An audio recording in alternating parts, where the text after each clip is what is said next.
Bueno, buen día a todos. En nombre del Ministerio de Minas y Energía les doy la bienvenida a esta nueva capacitación, la cual estamos mostrando a través del canal de YouTube. Vamos a estar hoy hasta las 9:30, perdón, hasta las 10:30 del orden. Vamos a estar en la tarde, 2:30, y mañana en los mismos horarios, 10 de la mañana y 2:30 de la tarde.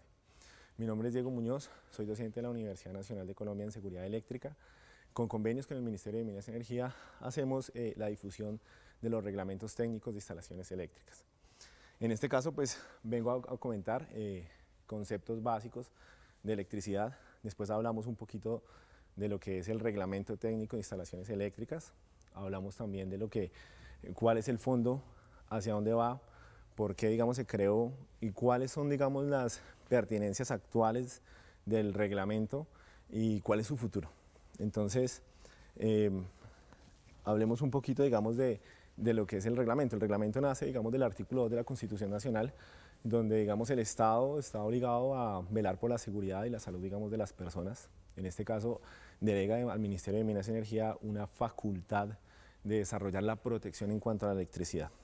Entonces, el Ministerio, a través del Reglamento Técnico de Instalaciones Eléctricas, RETIE, actualmente el 2013, establece criterios para los diferentes procesos de la electricidad, como está la generación, transmisión, distribución y uso final. Hablemos un poco, digamos, de lo que son esos procesos de la electricidad. La generación es lo que nosotros conocemos las centrales eléctricas, ¿cierto? Por ejemplo, Guavio, Chivor, San Carlos, son esas centrales eléctricas las que nos suministran al país las diferentes, la potencia o la energía, digamos, necesaria para hacer y desarrollar nuestras actividades comúnmente.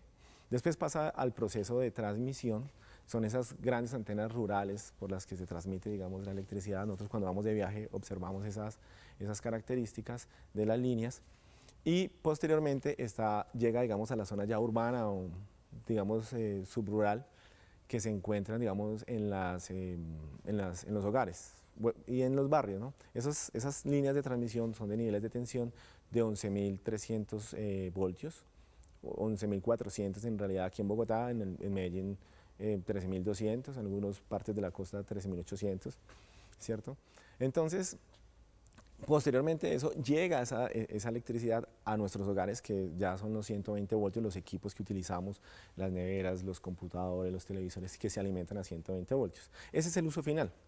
Entonces, fíjense que todo ese proceso, digamos, de la electricidad, pues tiene diferentes actores: generación, transmisión, distribución y uso final. Y el reglamento técnico de instalaciones eléctricas obliga, digamos, pues a las personas que trabajan ahí a seguir ciertos criterios de seguridad. Y a eso nos vamos a enfocar, digamos, en esta charla, a la seguridad. Posteriormente, digamos, como les decía, el reglamento habla sobre la seguridad no solamente de las personas, sino seguridad también, principalmente de la vida, animales, medio ambiente y de los procesos. ¿Cómo lo logra? ¿Cómo lo logra, digamos, el ministerio o cómo se está logrando? Actualmente hay tres como pilares fundamentales. Está el proceso de la certificación de los productos. Todo producto que llegue al país, todo elemento eléctrico debe tener, digamos, una certificación de producto, es decir, que esté avalado y sea seguro. No que cumpla, digamos, ciertas características operativas de él, sino que se implemente en la parte, digamos, de seguridad. ¿Y quién hace ese tipo de certificación? Lo hacen los laboratorios acreditados ante un organismo como el ONAC, hace ese tipo de ensayos. Hacen los ensayos, pero sucede que los que certifican son otro organismo, que son los certificadores. Las universidades o los laboratorios acreditados que hacen las pruebas simplemente hacen las pruebas y los certificadores verifican que esos productos cumplen o no ciertos estándares. Posteriormente, entonces ya está el proceso de certificación de inspectores. Es el primer pilar, entonces certificación de productos. El segundo pilar, la certificación de competencias profesionales. ¿Qué es una competencia profesional? Cuando nosotros vamos a comprar un apartamento nuevo, ¿cierto? ¿Quién verifica que la instalación sea segura? Entonces, el ministerio delegó a las universidades que tengan la carrera de ingeniería eléctrica a certificar las competencias profesionales de las personas idóneas a certificar y garantizar y testificar la seguridad de una instalación. Para eso son los inspectores RETIE. Ellos vienen a las universidades, los evaluamos de una manera teórica y posteriormente práctica, y ellos testifican que la instalación sea segura. Después de que ellos testifiquen que la instalación sea segura, pasan a un proceso que la instalación pasa el proceso a que se energiza, el operador de red energiza. Antes de que no se tenga ese documento que se llama, digamos, la conformidad y el certificado de inspección, no se energiza la instalación. Hacia allá le estamos apuntando. Antes no se hacía eso. En este momento ya lo estamos haciendo. Ya tenemos personas cada vez más competentes verificando que las instalaciones sean seguras. Las personas que compran una nueva instalación, compran un edificio, una vivienda, o que amplían su industria, o que amplían, digamos, su carga, tienen que tener este certificado, hasta cierta capacidad, tienen que tener este certificado de inspección para que se energice y para que sea segura. El inspector es el que se le delega la responsabilidad. ¿Y cómo lo hace el inspector? El tercer pilar, que es a través del Reglamento Técnico de Instalaciones Eléctricas. El Reglamento Técnico de Instalaciones Eléctricas se conforma por una primera parte, que es el anexo general. El anexo técnico es el anexo general, y posteriormente entra lo que nosotros llamamos el Código Eléctrico Colombiano, que es la NTC 2050. La NTC 2050 son los primeros 7 capítulos los que son exigidos. Ahí podemos ver la certificación los requisitos que debe cumplir una instalación, cómo se diseña una vivienda, una comunicación, por ejemplo, se y conecta un cepillo del pelo, verifica, y si existe una corriente que sale, o sea, o que cuando me refiero a que sale es que entra por el cuerpo humano, ella se dispara. Por ejemplo, vamos a hacer un pequeño, digamos, como análisis de ese sentido. Entonces, tenemos una línea y esta es nuestra toma corriente, ¿cierto? Entonces, la toma corriente es lo que nosotros llamamos la fase. Aquí va a estar el neutro, ¿cierto? Y aquí está la carga. Lo vamos a llamar como un símbolo como de resistencia. Ya vamos a hablar de lo que es corriente, lo que es tensión, como para que entremos, digamos, en ese concepto. Pero por el momento lo que les quiero mostrar es la importancia, digamos, de esos nuevos productos y lo que deben verificar para que la instalación sea segura.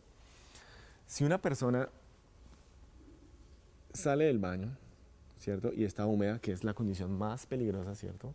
Porque la humedad facilita el camino de la corriente. Supongan que este es el cepillo del cabello, pero hubo una falla. El material se deterioró, antes de pronto en una limpieza dejaron caer el cepillo, el secador lo dejaron caer, se fisuró el material, se deterioró. Entonces llegó en contacto en que una fase, o que la fase entró en contacto con la carcasa, y la carcasa puede llegar a estar energizada. En ese caso, el flujo de corriente entra por acá, y uno se devuelve por acá. Esto es como el agua. Ya vamos a mirar ese concepto. Esto es como el agua. Y se devuelve, digamos, hacia la fuente. Pero cuando la persona entró en contacto, en el momento que la persona entró en contacto, hubo una circulación de corriente a través de ella. Y nosotros, el ser humano, somos extremadamente débiles ante el paso de la corriente. Nosotros, la sensación cuando decimos que, tuve un contacto eléctrico, es alrededor de 1 miliamperio, una milésima de amperio. Hay otro efecto, que es el efecto de tetanización, que es cuando nosotros quedamos pegados a la línea. No sé si alguno, cuando vieron El Chavo del Ocho, que se quedaba pegado a una red y se quedaban pegadas más personas. Ese es el efecto de tetanización. Ya usted no tiene el control, el cerebro no tiene el control del músculo, sino que se queda, digamos, pegado y no hay forma, digamos, de despegarse. Eso se da al orden de los 10 a los 14, 15, 20 miliamperios, muy débiles. Y posteriormente ya entramos a un efecto que se llama el efecto de fibrilación ventricular, que ese efecto de fibrilación ventricular es paro cardíaco. Nosotros tenemos el corazón tiene un ritmo natural, una frecuencia, y cuando entra, digamos, la frecuencia de la red, entra y se descoordina. Cuando él se descoordina no sabe qué hacer y hay un paro cardíaco. Él queda, digamos, quieto. Entonces queremos evitar eso, y estos equipos, los GFCIs que les estoy diciendo, los protectores de falla tierra, que deben estar en las duchas, ya de aquí en adelante, en las duchas, en las cocinas, deben tener una característica, y es que cuando él vea que hay una corriente a través del cuerpo humano, él dispare un circuito, abra un interruptor. ¿Sí? ¿Cómo lo hace él? Lo hace a través de una bobina, la cual siempre está leyendo la corriente que entra y debe estar verificando la corriente que sale. En todo momento lo debe hacer. ¿Qué cantidad de corriente? Miren la cantidad de corriente. Pueden mirar desde el orden de 1 miliamperio hasta 5 miliamperios. Y lo hace en un tiempo extremadamente corto. Algunas pruebas que hemos realizado en la universidad, hemos notado que esos equipos abren a los 4 milisegundos. O sea, abren casi a un cuarto de ciclo, son muy veloces, es la protección más rápida que hay, porque nos interesa es que esta persona esté protegida en el menor corto tiempo posible. Estos equipos deben ser verificados en el reglamento técnico, son obligatorios. En la NTC 2050, la sección 210 y 210.8 y 210.52 para las personas que están trabajando, son obligatorias estas tomas corriente. Las cocinas deben tener. La distancia entre lavaplatos hasta otro punto lejano, debe haber un toma corriente cada 60 centímetros. ¿Sí? Y entre toma corrientes, 1,2. Ese es el objetivo, digamos, de estos equipos en las viviendas. ¿Listo? Sigamos entonces. Bueno. Entonces, en estos procesos de certificación de inspectores, ellos deben verificar estas características. Esas son las personas avaladas que deben certificar eso. No significa que nosotros, pues, cuando veamos una condición insegura, no hagamos nada, ¿no? Siempre tenemos que velar, digamos, porque cualquier condición insegura que nosotros estemos observando en detalle y que definitivamente presente un alto riesgo, debe ser, digamos, informada. Si ustedes consideran que en su barrio, en sus líneas de distribución o la entrada, digamos, ya a su contador, existe alguna falla, llamar al operador de red. Ellos están obligados a prestar un buen servicio y obligados a que si existe, digamos, un riesgo, deben cambiarlo. Bueno, entonces, antes no se estaba haciendo eso y nosotros encontrábamos casos en que teníamos un tablero de distribución y al frente le ponían, por ejemplo, un tanque de almacenamiento. Y el tanque de almacenamiento, íbamos a abrir la puerta y no se podía. Los espacios de trabajo ya son obligatorios. Tener un espacio de trabajo cómodo para trabajar al frente de un tablero es obligatorio. ¿Cuánto es ese espacio de trabajo en baja tensión? Alrededor de ustedes lo pueden ver en la NTC 2050, sección 110.16, oscilan entre 90 centímetros y 1,2. Eso quiere decir lo siguiente, que yo tengo del espacio desde el frente del equipo hasta mi posición, debe ser de 90 centímetros. Lo mismo, digamos, el ancho del espacio. Así yo tengo un tablero pequeñito, ¿cierto? Mi espacio de trabajo no va a ser, digamos, la distancia del tablero, ¿no? Mínimo debe ser 75 centímetros. Y si el tablero o el equipo es más ancho, debe tener, digamos, ese espacio.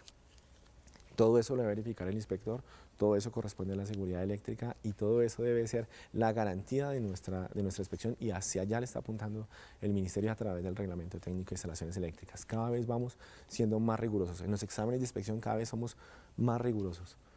Aprendemos muchísimo, vemos que estamos en un proceso de crecimiento que vamos acá, pero queremos llegar muchísimo más adelante, y hacia allá estamos apuntando. El Estado colombiano va a llegar a una condición segura y a un futuro, digamos, prometedor en cuanto a seguridad eléctrica.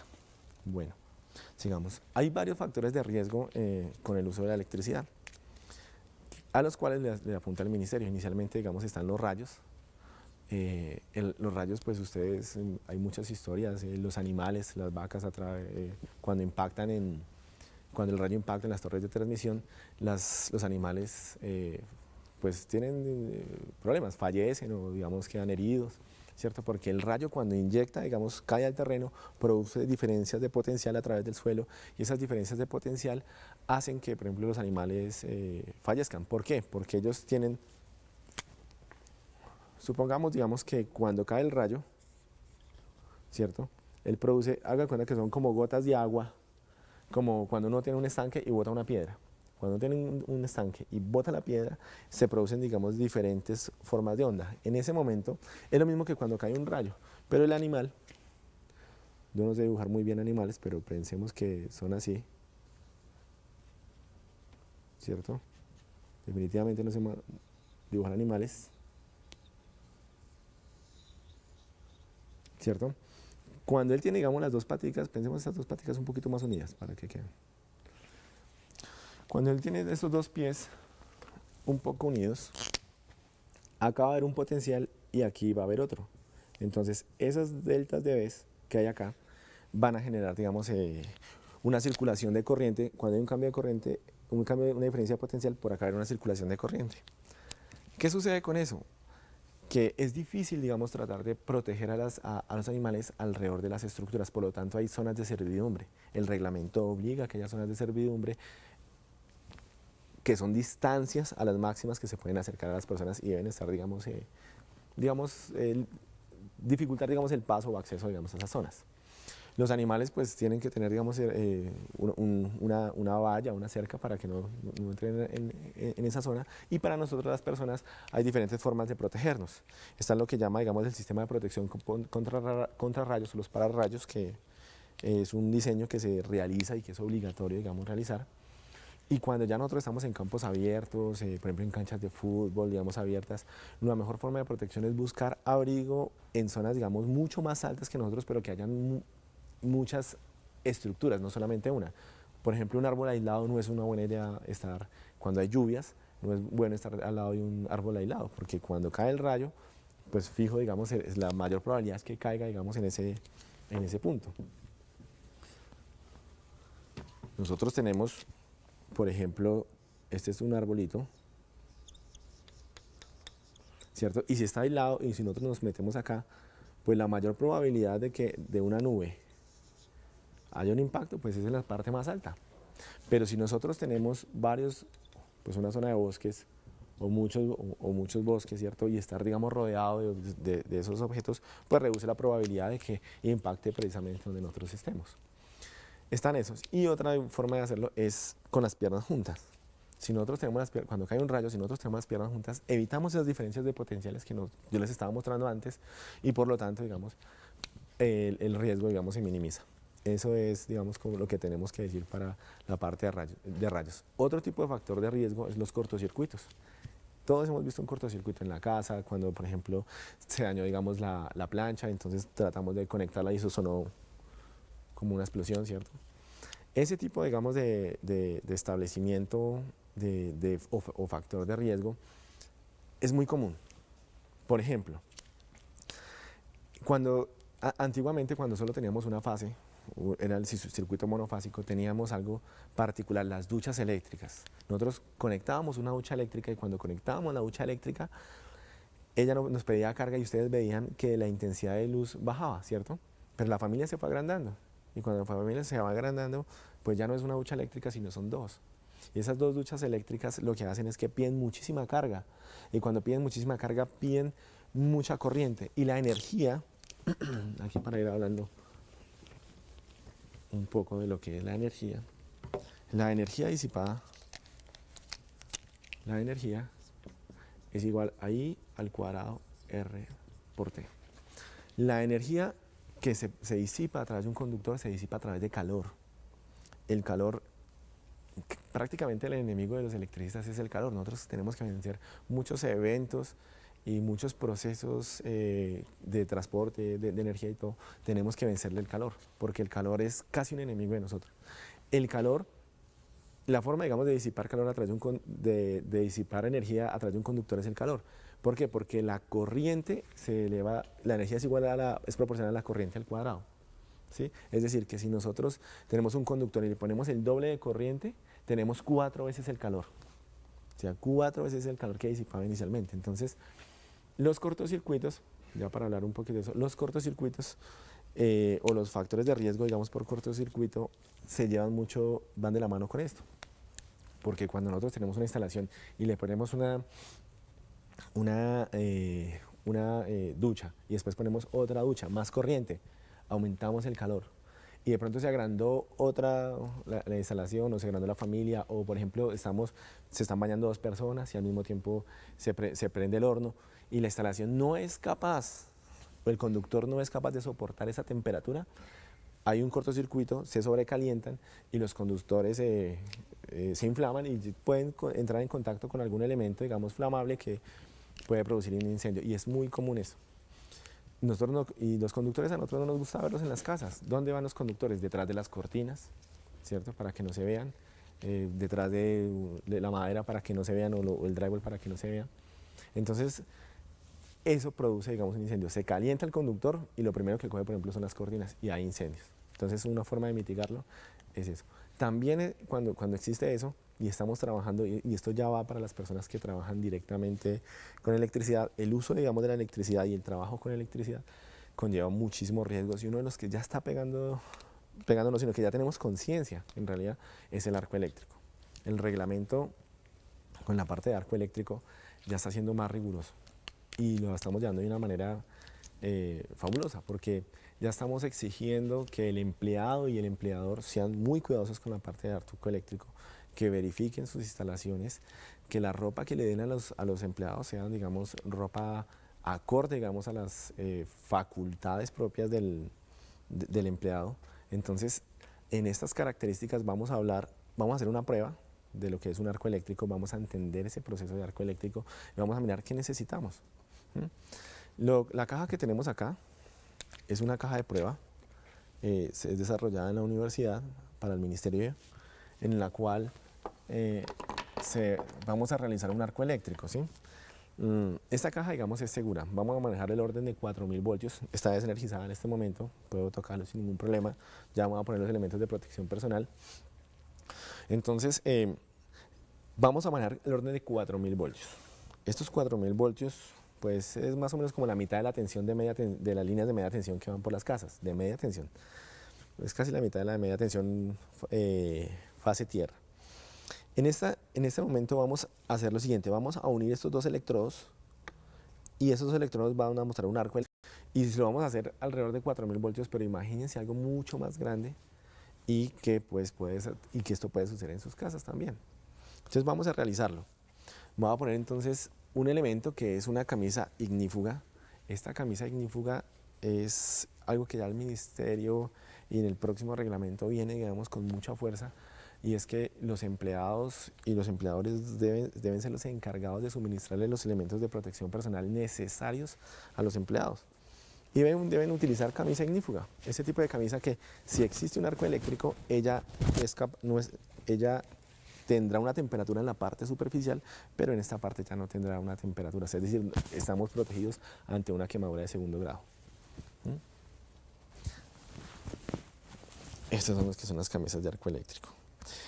Hay una característica de estas camisas, ¿no? Hasta los hilos y los botones son resistentes a la llama. O sea, cualquier cosita, digamos, que uno quiera que el empleado dañe o fisure o deteriore, debe ser, digamos, reparada, pero con equipos y elementos resistentes a la llama.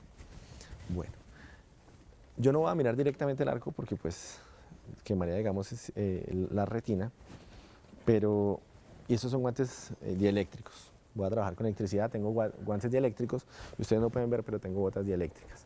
Entonces tengo doble barrera de protección. Tengo una que es el guante y una segunda, digamos, que son las barreras de protección, que son los guantes.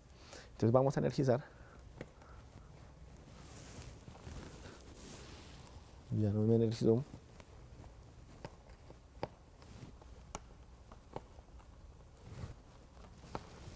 Algo sucedió. Permítame, esto no está energizado.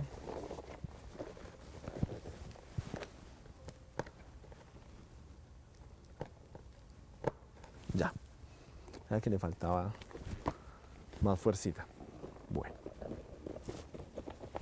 Entonces, como ustedes van a ver un arco eléctrico. Yo no lo puedo mirar directamente. Ustedes en sus casas sí lo pueden ver directamente porque pues no se transmite la radiación de esa manera.